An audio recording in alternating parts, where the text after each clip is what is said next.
Hello friends, എല്ലാവർക്കും മൗനരാഗത്തിലെ ഇന്നത്തെ ഒരു എപ്പിസോഡിലേക്ക് സ്വാഗതം. അങ്ങനെ കല്യാണി റിസപ്ഷനിലാണ് കാദംബരിക്ക് ജോലി കൊടുത്തെന്നുള്ള കാര്യം പ്രകാശനും അവരുടെ വീട്ടുകാരും എല്ലാം അറിയുന്നുണ്ട്. ചന്ദ്രസേനനാണെങ്കിൽ ഗിഫ്റ്റായിട്ട് കൊടുത്തിരുന്ന സാരി രൂപ കൊടുത്തത് കണ്ടത് സംശയിച്ചുകൊണ്ട് പിറന്നാളിന് ആ സാരി തന്നെ കല്യാണി ഉടുത്ത് വരണമെന്നുള്ളൊരു കാര്യം കിരണോട് പറയുന്നുണ്ട്. അതിലവർ കുറച്ചധികം ബുദ്ധിമുട്ടുകയാണ്, കിരണും കല്യാണിയും കൂടിയിട്ട്. അതേപോലെ നമ്മുടെ പ്രകാശനെയാണെന്നുണ്ടെങ്കിൽ രാജപ്പൻ്റെ ആളുകൾ കൈകാര്യം ചെയ്യുന്നൊക്കെയുണ്ട്. ഇതൊക്കെയാണ് ഇന്നത്തെ കഥയുടെ ഉള്ളടക്കം. അപ്പം നമുക്ക് എല്ലാവർക്കും കഥയിലേക്ക് പോകാം. അങ്ങനെ കല്യാണിയുടെ ഓഫീസിൽ നിന്നും നേരെ തന്നെ കാദംബരിയും രതീഷും കൂടിയിട്ട് വീട്ടിലേക്ക് വരികയാണ്. അപ്പോൾ വീടിന് മുമ്പിൽ തന്നെ വിക്രം ഇരിക്കുന്നുണ്ട്. അപ്പോഴേക്കും അകത്തു നിന്നും പ്രകാശം വരികയാണ്. എന്നിട്ട് ചോദിക്കുന്നുണ്ട്, എന്തായി പോയിട്ട് ക്യാൻറ്റീനിൽ ചായയും പാത്രങ്ങളൊക്കെ വെച്ച് കഴുകി കൊടുത്തോ എന്നൊക്കെ ചോദിക്കുകയാണ്. എന്തായാലും ജോലി എന്ന് പറഞ്ഞാൽ അത് തന്നെയല്ലേ നിനക്കിപ്പോൾ അവിടെ തരാനായിട്ട് പോവുള്ളൂ എന്ന് പറയാണ്. ആ സമയം രതീഷ് പറയുന്നുണ്ട്, അതൊന്നല്ല അവൾക്ക് ജോലി, അവിടെ അവളെ റിസപ്ഷനിലാണ് ജോലി കൊടുത്തിരിക്കുന്നത്, നാളെ തൊട്ട് ഞാൻ ജോയിൻ ചെയ്യുന്നു പറയാണ്. അപ്പോൾ പറയുന്നുണ്ട്, ഓ അവൾക്ക് നാണക്കേടായതുകൊണ്ടായിരിക്കും ക്യാൻറ്റീനിലാണ് ജോലി എന്നുള്ള കാര്യം പറയാത്തതെന്ന് പറയാണ്. അങ്ങനെ ഒരു നാണക്കേട്ടുള്ള കൂട്ടത്തിലല്ല കാദംബരി എന്ന് പറയാണ്. അവൾക്കാണെന്നുണ്ടെങ്കിൽ സഹോദരങ്ങളെ തിരിച്ചറിയാൻ അറിയാം, അല്ലാതെ നിങ്ങളുടെ മോനെ പോലെയല്ല എന്ന് പറയാണ്.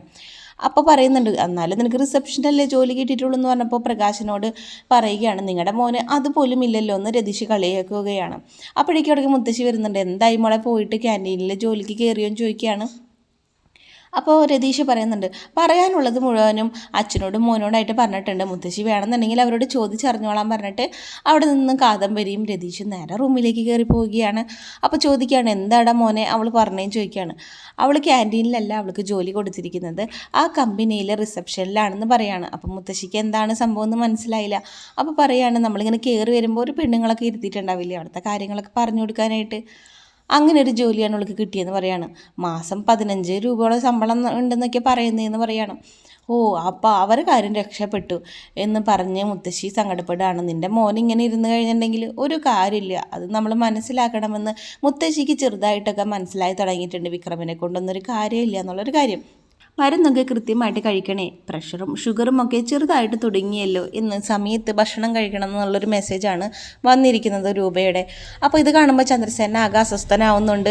ആരാണ് ഈ മെസ്സേജ് അയക്കണം എന്നുള്ളൊരു കാര്യം മനസ്സിലാവുന്നില്ല. വിളിച്ചാൽ തന്നെ ഈ ഒരു നമ്പർ നിലവിലില്ല എന്നാണ് പറയുന്നത്. അപ്പോൾ ആകെ ഒരു ടെൻഷനിലാണ് ചന്ദ്രസേന ഇരിക്കുന്നത്. ആ സമയം കിരൺ അവിടേക്ക് ചെല്ലുന്നുണ്ട്. അപ്പോൾ കിരണോട് പറയുകയാണ് ചന്ദ്രസേനൻ, എനിക്കിതേ ഞാൻ നേരത്തെ പറഞ്ഞ നമ്പറിൽ നിന്ന് പിന്നെയും മെസ്സേജ് വന്നിരിക്കുക, എന്നെ നന്നായിട്ട് അറിയുന്ന ആരോ ആണ് മെസ്സേജ് അയക്കുന്നത്, അല്ലാതെ എനിക്ക് പ്രഷറും ഷുഗറൊക്കെ തുടങ്ങി എന്നുള്ള കാര്യം അവർക്ക് എങ്ങനെയാണ് അറിയുക എന്നൊക്കെ പറയാണ്.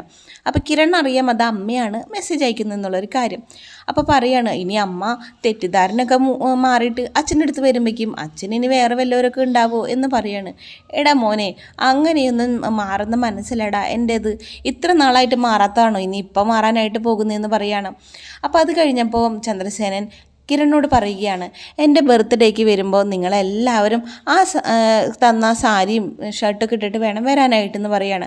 അപ്പോൾ കിരണാണെന്നുണ്ടെങ്കിൽ ആകെ പെട്ടു പോവുകയാണ്. കാരണം ആ സാരിയാണ് രൂപയ്ക്ക് കൊണ്ടുപോയി കൊടുത്തിരിക്കുന്നത്. അപ്പോൾ അതെന്താ വെച്ചാന്ന് ചോദിച്ചപ്പോൾ, എന്നാലേ അപ്പോൾ എനിക്ക് മനസ്സിലാവും, രൂപേനെ ഞാൻ ആ സാരി എടുത്ത് കണ്ടായിരുന്നു, അപ്പോൾ ആ സാരി കല്യാണി മോൾ ഇനി എന്തെങ്കിലും നുണ പറഞ്ഞിട്ട് രൂപയ്ക്ക് കൊടുത്തിട്ടുണ്ടോ എന്നുള്ള കാര്യം അറിയില്ല. അപ്പോൾ അവൾ ആ സാരി എടുത്ത് വന്നാൽ എനിക്ക് മനസ്സിലാവാമല്ലോ അവൾ കൊടുത്തിട്ടില്ല എന്നുള്ളൊരു കാര്യം എന്ന് പറയണം.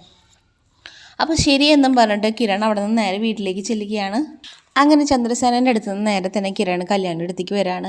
അപ്പോൾ കല്യാണിയോട് ഈ കാര്യം പറയുകയാണ്, നീ എത്രയും പെട്ടെന്ന് തന്നെ റെഡിയാവൂ, നമുക്ക് അമ്മയ്ക്ക് കൊടുത്ത പോലത്തെ ആ ഒരു സാരി തന്നെ പോയി വാങ്ങണം. അപ്പോൾ ഇതെന്ത് കിരണായിട്ടെന്ന് ചോദിച്ചപ്പോൾ, നമ്മൾ ആ ഒരു കാര്യം മറന്നുപോയി, അമ്മ ആ സാരി എടുത്ത് അച്ഛൻ്റെ മുമ്പിലേക്ക് പോയപ്പോൾ അച്ഛന് ചെറുതായിട്ട് സംശയം തോന്നി. അപ്പോൾ അച്ഛൻ പറയുകയാണ്, അച്ഛൻ്റെ പിറന്നാളിന് വരുമ്പോൾ ആ കോടി വസ്ത്രം ധരിച്ചിട്ട് വേണം വരാനെന്ന് പറയുന്നു എന്ന് പറയാണ്. അപ്പം നമുക്ക് ആ കടയും കാര്യങ്ങളൊക്കെ ഞാൻ ചോദിച്ചറിഞ്ഞിട്ടുണ്ട്, അപ്പം നമുക്ക് അവിടേക്ക് പോയിട്ട് അതേ മോഡലുള്ള സാരി തന്നെ എടുക്കണം, ആ കളറിലുള്ളത് തന്നെ എന്ന് പറഞ്ഞിട്ട് പറയാണ്. അപ്പോൾ കല്യാണി പറയുന്നുണ്ട്, ഞാൻ ആ സാരിയുടെ ഫോട്ടോ എടുത്ത് വെച്ചിട്ടുണ്ട്, അപ്പോൾ ആ കടയിൽ കാണിച്ചു കഴിഞ്ഞിട്ടുണ്ടെങ്കിൽ എടുത്തു തരാൻ എളുപ്പമായിരിക്കും എന്നല്ല പറയുന്നത്. അപ്പോൾ പറയുകയാണ്, വേഗം തന്നെ റെഡിയാവും, നമുക്ക് എത്രയും ഇവിടെ നിന്ന് തന്നെ പോയിട്ട് സാരി എടുക്കണം എന്ന് പറയുകയാണ്. അങ്ങനെ കല്യാണി വേഗം തന്നെ റെഡിയാവാനായിട്ട് പോകുന്നുണ്ട്. പിന്നീട് കാണിക്കുന്നത് രൂപയാണെന്നുണ്ടെങ്കിൽ മൊബൈലിൽ സേനൻ്റെ ഫോട്ടോസ് ഓരോന്നോരോന്നായിട്ട് നോക്കിക്കൊണ്ടിരിക്കുകയാണ്. അങ്ങനെ അത് നോക്കി ചിരിച്ചുകൊണ്ടിരിക്കുന്ന സമയത്താണ് അവിടേക്ക് കല്യാണി വരുന്നത്. അപ്പോൾ കല്യാണി വന്നിട്ട് ചോദിക്കുന്നുണ്ട്, എന്തോ കാര്യമായിട്ട് ആലോചിച്ചിരിക്കുകയാണല്ലോ എന്ന് പറയാണ്. അപ്പോൾ രൂപ പറയുന്നുണ്ട് അത് പിന്നെ മൊബൈലിൽ ഓരോന്ന് നോക്കിക്കൊണ്ടിരിക്കുകയായിരുന്നു എന്ന് പറയാണ്. അപ്പോൾ കല്യാണി ചോദിക്കുകയാണ് ഇനി അച്ഛൻ്റെ ഫോട്ടോ എങ്ങാനാണോ അമ്മ നോക്കിക്കൊണ്ടിരിക്കുന്നതെന്ന് ചോദിച്ചപ്പോൾ ഏയ് അല്ല എന്ന് പറയാണ്. അത് കേട്ടിട്ട് അത് വിശ്വസിക്കാനായിട്ട് പറ്റുന്നില്ലല്ലോ. അപ്പോൾ രൂപ പറയുന്നുണ്ട് നീ അങ്ങനെയാണ് വിചാരിച്ചതെന്നുണ്ടെങ്കിൽ അങ്ങനെ തന്നെ വിചാരിച്ചോളാം പറഞ്ഞ് ചിരിക്കുകയാണ്. ആ സമയം കല്യാണി പറയുന്നുണ്ട് അമ്മേ ഞാനൊരു ചെറിയൊരു പ്രശ്നത്തിലാണെന്ന് പറയാണ്. എനിക്ക് തന്ന സാധനം തിരിച്ചു ചോദിക്കാനായിട്ട് തീരെ താല്പര്യമില്ലാത്ത കൂട്ടത്തിലാണ്, പക്ഷേ ഞാൻ അങ്ങനത്തെ ഒരു അവസ്ഥയിലായി പോയി എന്ന് പറയാണ്. അപ്പോൾ രൂപ ചോദിക്കുന്നുണ്ട് എന്താണ് കാര്യം, മോള് പറഞ്ഞോളൂ എന്ന് പറയാണ്. അപ്പോൾ പറയുന്നുണ്ട് അച്ഛൻ തന്ന സാരിയില്ലേ അതെനിക്ക് തിരിച്ചു വേണം, കാരണം അച്ഛൻ പറഞ്ഞിരിക്കുന്നത് പിറന്നാളിന് ആ വസ്ത്രം ധരിച്ചുകൊണ്ട് വരണമെന്നാണ്.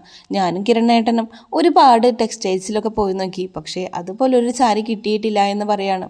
അപ്പോൾ രൂപ പറയുന്നുണ്ട് അതിനെന്താ മോളെ, ചന്ദ്രേട്ടൻ തന്ന സാരി ഞാനൊരു അമ്പലത്തിൽ പോയല്ലോ, പിന്നെ അത് മോൾക്ക് തരണേന് എനിക്കൊരു കുഴപ്പമില്ല എന്ന് പറയാണ്.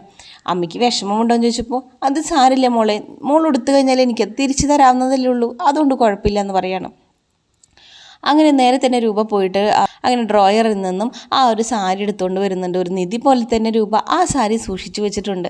അപ്പോൾ പറയുകയാണ് ഞാനിത് സൂക്ഷിച്ചു വെച്ചിരിക്കുകയായിരുന്നു എന്നുള്ള കാര്യം പറഞ്ഞപ്പോൾ ഇനി അമ്മയ്ക്ക് ഒരുപാട് സാധനങ്ങളൊക്കെ സൂക്ഷിച്ചു വെക്കേണ്ടി വരും, അതുപോലെ സ്നേഹമാണ് അച്ഛനമ്മയോട് എന്ന് പറയാണ്.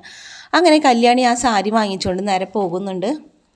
പിന്നീട് കാണിക്കുന്ന ഒരുപാട് ആളുകൾ ഒരാളെ തല്ലിച്ചതയ്ക്കുന്നതാണ്.